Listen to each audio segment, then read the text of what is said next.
Hi everyone, कैसे हो आप सब लोग। आई होप आपकी ये तैयारी बहुत अच्छे से चल रही होगी और आप बहुत अच्छे से एकदम एग्ज़ाम देने के लिए रेडी हो।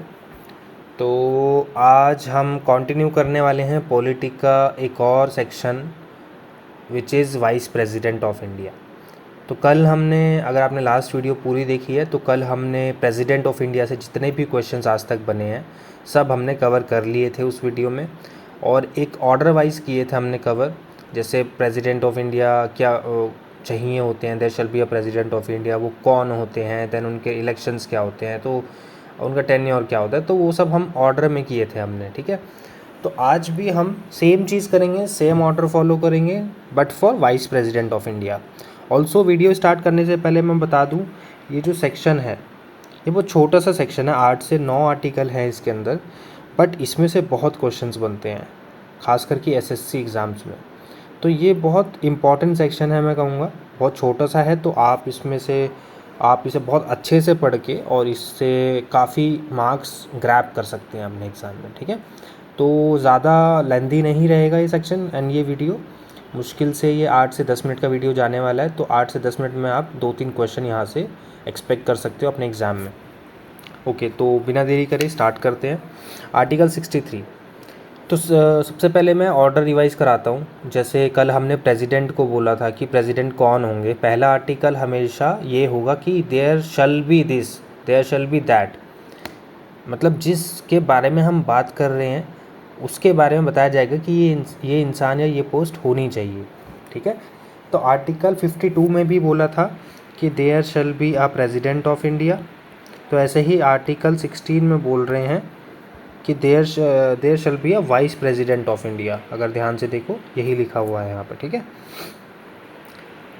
Now coming to article 64। I don't think इसमें कोई डाउट होगा। ठीक है, ये हो गया है। आर्टिकल 64 में जैसे हमने आर्टिकल 53 में वहाँ पे बताया था, जब हमने ये बोल दिया there shall be a president, हम उसके बाद अपने आप से पूछ रहे थे कि कौन होगा वो प्रेसिडेंट। ठीक है, उसकी पावर्स क्या होंगी, क्यों ज़रूरत है उनकी। तो यहाँ पे भी ऐसे ही आर्टिकल 64 में पूछ रहा है वाइस प्रेसिडेंट हो गए, ठीक है, लेकिन वाइस प्रेसिडेंट कौन होंगे। तो इसमें यह बताया गया vice president shall be the x officio chairman of council of states, वो ऑफिशियल चेयरमैन होंगे काउंसिल ऑफ स्टेट्स के। अब आप बोलोगे काउंसिल ऑफ स्टेट्स क्या है, तो काउंसिल ऑफ स्टेट्स बोला जाता है राज्यसभा को।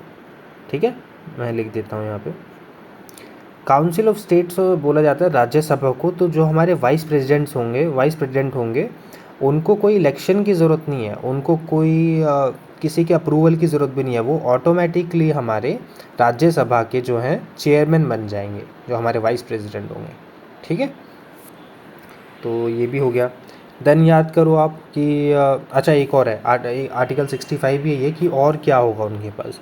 तो जो वाइस प्रेसिडेंट होंगे उनके पास एक और पावर होगी कि फॉर एग्ज़ाम्पल अगर हमारे जो प्रेसिडेंट हैं वो छुट्टी पे कहीं गए हुए हैं, या उनकी तबीयत ख़राब है, या उनकी कोई मीटिंग है, या फॉरेन टूर पे गए हुए हैं वो, ठीक है, तो उनकी एब्सेंस में जितना भी ऑफिस होगा प्रेसिडेंट का, जितने भी काम होते हैं प्रेसिडेंट के, वो हमारे जो हैं वाइस प्रेसिडेंट संभालेंगे। यहाँ पे यही लिखा हुआ है, vice president to act as president और to discharge his function during casual vacancies in the office और during the absence of president. ठीक है, मैंने आपको ये इजी लैंग्वेज में समझा दिया। उनकी एब्सेंस में जो भी उनकी ड्यूटीज़ एंड फंक्शंस होंगे वो हमारे वाइस प्रेसिडेंट करने वाले हैं। तो ये भी हो गया क्लियर। अब अगर हम याद करें उसके बाद हमने प्रेसिडेंट के बारे में क्या पढ़ा था, उसके बाद हमने पढ़ा था कि इलेक्शंस कैसे होंगे, कौन कौन वोट डालेगा। सेम यहाँ पे भी है, आर्टिकल 66 में हमें बोला गया है कि वाइस प्रेसिडेंट के जो इलेक्शंस होंगे वो इलेक्ट्रल जो कॉलेज होगा उनका, उसमें, अच्छा मैं यहाँ पे लिख देता हूँ। ठीक है, उनके जो इलेक्ट्रल कॉलेज होगा, वीपी का इलेक्ट्रल कॉलेज जो होगा, उसमें ऑल एमपी होने वाले हैं। ठीक है, उसमें एमएलए नहीं होने वाले हैं, सिर्फ ऑल एमपी होंगे हमारे, और इसमें इलेक्टेड भी होंगे प्लस नॉमिनेटेड भी होंगे। ठीक है, एमएलए नहीं होंगे। आप ये समझने का ट्राई करो, ठीक है, क्योंकि एमएलए जो होता है वो आप ध्यान से देखो, वो स्टेट से रिलेटेड होती हैं, उनकी ड्यूटी स्टेट से रिलेटेड ज़्यादा होती हैं। और जो राज्यसभा होती है हमारी, ये चेयरमैन है राज्यसभा के, तो राज्यसभा जो हमारी होती है वो ज़्यादा सेंट्रल के फेवर में काम करती है, सेंट्रल की चीज़ों पे ज़्यादा ध्यान देती है।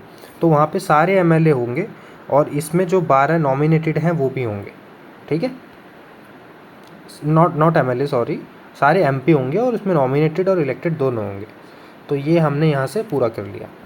अब आते हैं, उसके बाद हमने प्रेसिडेंट में पढ़ा था कि टेन्योर क्या होगा, हमने ट्रिक बताई थी कल, 56 इक्वल्स टू 5 और 6। क्वेश्चन पूछना है खुद से, टेन्योर कितना होगा, 5 साल या 6 साल, ये ट्रिक थी कल। तो सेम ट्रिक यहाँ पे भी चलेगी, 6 और 7, 6 साल होगा या 7 साल होगा, ठीक है, ये हम पूछेंगे खुद से। तो यहाँ पे टेन्योर की बात की जाती है कि टेन्योर कितना रहेगा, वाइस प्रेसिडेंट का टर्म कितना रहेगा। तो यहाँ पे बोला गया 5 साल टर्म रहेगा। अच्छा, कमेंट सेक्शन में बताओ, वाइस प्रेसिडेंट का टर्म 5 साल रहता है, वहीं राज्यसभा का टर्म कितना रहता है। राज्यसभा का टर्म रहता है 6 ईयर्स। वो क्यों, राज्यसभा कभी भी डिसॉल्व नहीं होती है, नेवर डिसॉल्व। राज्यसभा में हर दूसरे साल में, जैसे मान लो first year, second year, third year, fourth year, fifth year, sixth year, ठीक है, हर दूसरे साल में 1/3 जो उसके लोग होते हैं वो एलिमिनेट हो जाते हैं, ठीक है। ऐसे अगले साल में भी 1/3 एलिमिनेट हो जाएंगे, उससे अगले में 1/3 एलिमिनेट हो जाएंगे, और जब 1/3 एलिमिनेट होंगे तो न्यू 1/3 आएंगे, ठीक है, न्यू 1/3 आएंगे। तो ये कभी भी हमारा डिसॉल्व नहीं होता है, ये वाली जो हमारा राज्यसभा होती है ये कभी भी डिसॉल्व नहीं होता, ये वाला हाउस हमारा, इसलिए हम इसे परमानेंट हाउस भी बोलते हैं, बिकॉज ये हमेशा परमानेंट रहता है। जैसे लोकसभा है, लोकसभा जो होते हैं जिसमें हमारे पीएम मोदी जी हैं और बाकी हमारा काउंसिल ऑफ मिनिस्टर्स हैं, वो 5 साल बाद पूरा हट जाता है ऑटोमेटिकली। लेकिन राज्यसभा के साथ ऐसा नहीं होता है, राज्यसभा हमेशा रहता है, चलता रहता है, 1/3 उसके लोग निकलते रहते हैं, नए लोग आते रहते हैं, ऐसा है। तो अगर हम मोटा मोटा रफली बोलें, हम इसे एज अज्यूम कर लेते हैं कि 6 साल तक एक साइकिल चलती है, तो 6 साल इसका वो होता है राज्यसभा का, लेकिन वाइस प्रेसिडेंट का 5 साल ही रहता है, ठीक है। आई होप सब क्लियर होगा। कुछ भी डाउट है आप कमेंट में सेक्शन में बता सकते हैं, मैं ट्राई करूँगा क्लियर करने का सब आपका। उसके बाद आते हैं हम 68 पे। 68 बोलते हैं हम थे provisions related to the term and vacancy of vice president. तो हमने कल जब टेन्योर पढ़ा था प्रेसिडेंट का, उसके बाद हमने पढ़ा था री इलेक्शंस कैसे होंगे, री इलेक्शन का क्या प्रोसीजर है। सेम हम यहाँ पे भी बोल रहे हैं कि जो प्रोविजंस है related to term and vacancy of the vice president, जो टर्म है एक बार ख़त्म हो गया, मान लो उसका 5 साल उसके ख़त्म हो गए, तो नेक्स्ट टर्म की क्या प्रोविजंस हैं, नेक्स्ट में री इलेक्शंस वो कर पाएंगे नहीं कर पाएंगे, या कितनी बार लड़ सकते हैं वो इलेक्शंस, या कितनी बार वाइस प्रेसिडेंट बन सकते हैं वो, तो वो सब बताया गया 68 में, ठीक है, री इलेक्शन के बारे में। उसके बाद बोला गया oath to the office of vice president. 69 एक नेचुरल सा नंबर है which is very very famous. तो मैंने तो ऐसे याद किया हुआ था कि 69 एक लास्ट है हमें जो याद रखना है वाइस प्रेसिडेंट से रिलेटेड, तो 69 हम ओथ लेंगे, ठीक है। 69 अगर मैंने तो ऐसे किया था, देखो 69 है ऐसे, तो इसमें से अगर मैं मतलब छोटा सा पार्ट रिमूव कर देता हूँ, एक सेकेंड, 69 की जगह मैं मिरर इमेज बना रहा हूँ इसकी, 69, ठीक है। तो इसको भी ऐसा पूरा कर देंगे, इसको भी पूरा कर देंगे, तो ओथ बन जाता है, ये ओ बन जा रहा है दोनों केस में, तो इसलिए मैंने तो ऐसे याद किया हुआ था कि ये ओ बन रहा है, तो ओ से ओथ हो जाता है हमारा, 69 में ओथ है हमारा, ये आपको याद करना पड़ेगा। अच्छा, ये तो हो गए हमारे यहाँ के। अब 70th में क्या करना होता है 70th में हमें क्या करना है, अच्छा 70 छोड़ दो अभी के लिए, हम 71 पे आते हैं पहले। 71 क्या होता है कि हमारे जो भी इलेक्शन, 70 इंपॉर्टेंट नहीं है एक्चुअली, इसलिए मैं नहीं बता रहा हूँ, बट मैं बताऊँगा लास्ट में, ठीक है। 71 में क्या होता है कि हमारे कोई भी इलेक्शंस होंगे वाइस प्रेसिडेंट के या फिर प्रेसिडेंट के, ठीक है, तो उनमें अगर कोई भी डिस्प्यूट आता है, कोई भी डिस्प्यूट आता है उनमें,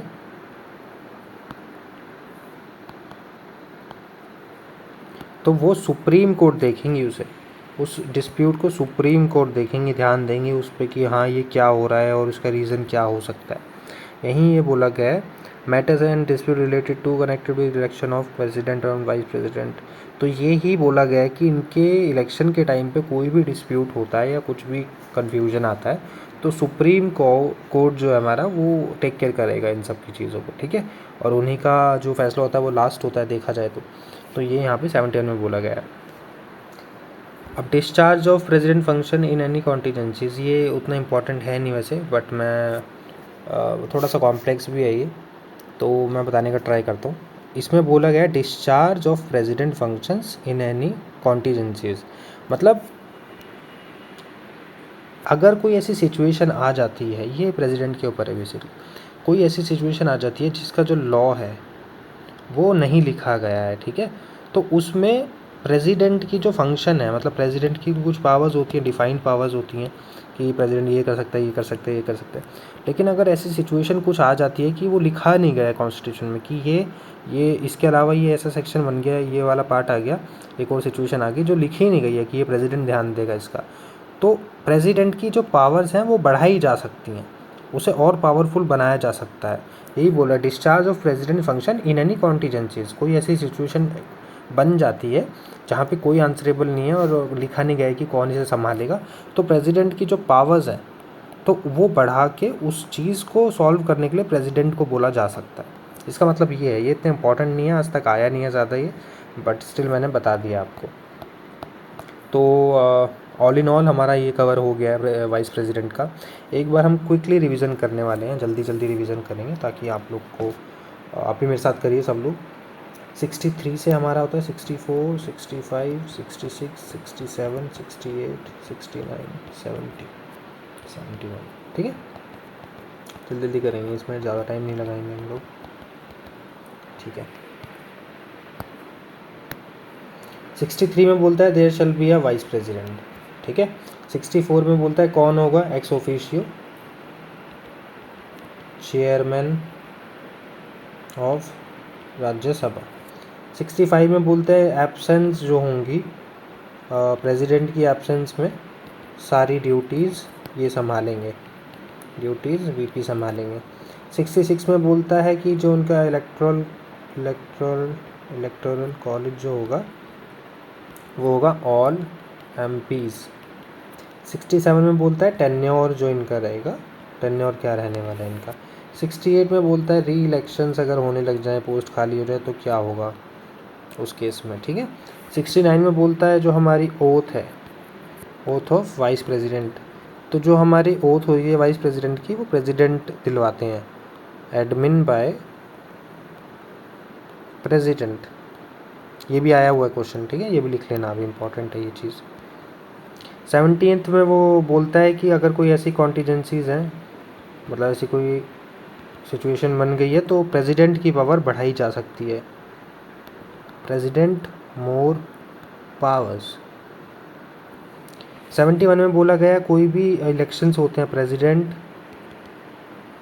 और VP elections, vice president elections, इसका ठेका जो लेगा वो सुप्रीम कोर्ट लेगा, इसकी कुछ भी दिक्कत आती है supreme court will be answerable, और सारी जो चीज़ें वो देखेगा तो सुप्रीम कोर्ट ही देखेगा। तो देखो कितनी जल्दी हमने ये सब यहाँ से कवर कर लिया है। इस तरीके से हम डेली अगर हम छोटी छोटी वीडियो देखेंगे और एक सेक्शन पे एक दिन में फोकस करेंगे तो आपको सारे सेक्शन बहुत ज़्यादा स्ट्रांग हो जाएंगे और इनसे बाहर क्वेश्चन नहीं बनने वाला है, ये मैं बार बार बोल रहा हूँ। यही क्वेश्चन, इन्हीं में से क्वेश्चन बनेगा। जैसे उसने पूछ लिया कि एक्स ऑफिशियल चेयरमैन कौन होता है राज्यसभा के, तो वाइस प्रेसिडेंट होते हैं हमारे, ठीक है।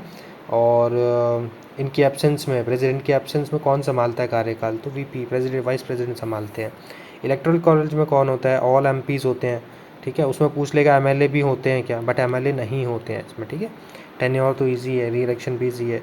ओथ कौन दिलवाता है वाइस प्रेसिडेंट की, तो यहाँ पे आंसर आएगा प्रेसिडेंट दिलवाते हैं।